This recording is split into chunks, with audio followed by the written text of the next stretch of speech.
Welcome back. And going from the 8-bit NES to the 16-bit Super Nintendo. This is easily one of my favorite gifts from Christmas for years and years when I was a kid. And so yeah, with that came along Super Mario World, Super Mario All-Stars, Super Mario Kart, and of course other Super Mario games like Super Mario Paint, Super Dr. Mario. We also had the Mario is Missing.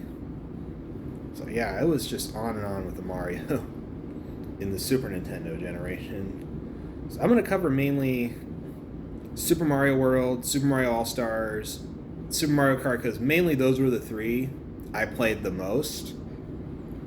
And yeah. So let's get to it. And we're going to kick it off with Super Mario World. This is an instant classic. Easily one of my favorite games of all time. First time you get to use Yoshi. I mean, he's easily one of my favorite characters along with Mario. And so yeah, basically, again, you're on a quest to save the princess from Bowser. But along the way, you're going to come across other mini boss, or basically boss Koopas. And this time they all have names. Iggy, Morton, Wendy, Roy, and other names along the way. So yeah, how crazy is that? And so basically each time, and then of course you got the ghost houses as well, which was always kind of fun to play. So along the ways, this time you got a Mario with a cape. And so yeah, when you run, jump, you can have him like floating at times, where he grabs his cape and uses it like to trap air so he can float in the air. I thought that was pretty cool. And as a result, yeah.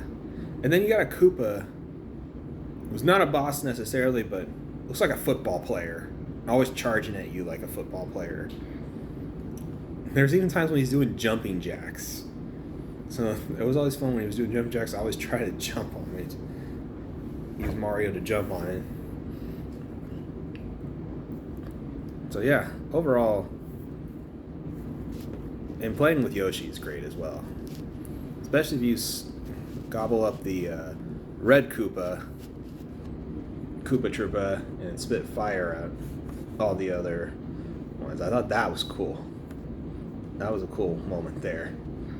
Absolutely fun to play. Last level of Bowser is a tough one, no question about it. But it's a fun one, though. Easily one of the best final battles, I think, in Mario history, in my book. So there's my take on Super Mario World. Next up, Super Mario All-Stars. This I was promising the Lost Levels one. So this video game, Super Mario All-Stars, basically, you could play all the classics. Super Mario 2, Super Mario 3, and the Super Mario Lost Levels. All in 16-bit, updated. Fun to play, brings back the memories from the NES, pays homage to it. Now, to get into Super Mario Lost Levels, fun fact, this was actually supposed to be the original Super Mario 2 for the NES. But it never got the release in the US. It only got released in Japan. They were claiming it was due to level difficulty. From what I saw in the 16-bit version, I don't think it was that bad. In fact, I think it would have been really good to have for the 8-bit on the NES back then, but never got it.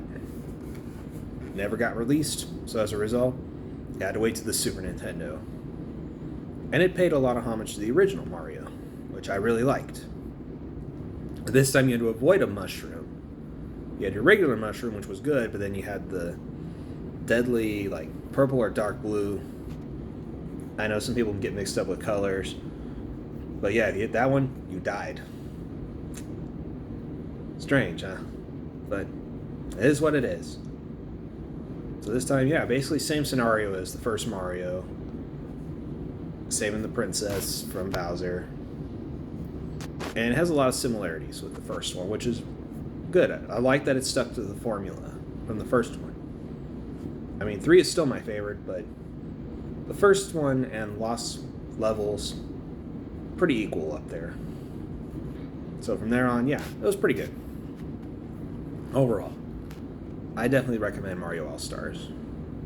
Especially if you were unable to play it on the NES, the Super NES helped make up for that in some ways, which is awesome.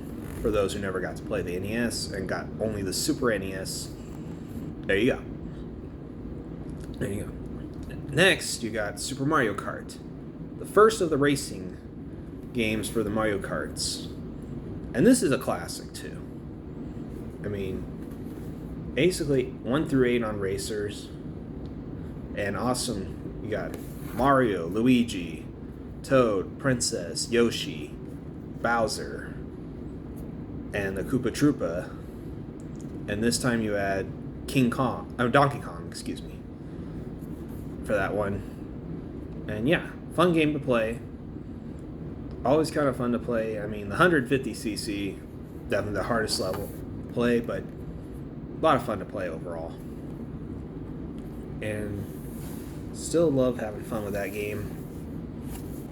Yeah, I still have a Super NES that works. So yeah, when I get a chance, once in a while here and there, I do play it. I know it doesn't look as good on the HD TVs, but still fun to play. I mean, come on, it's the classics. Always stick with the classics. So the Super NES ones that I just reviewed, I have nothing negative to say about any of them. Because they're fun to play, and they never get old. So yeah, that's my take on the Super NES ones. And overall, hard to rank because the Super NES Mario games are just that good. So until next time, I'll talk to you again soon. Feel free to like and subscribe, and thank you for watching.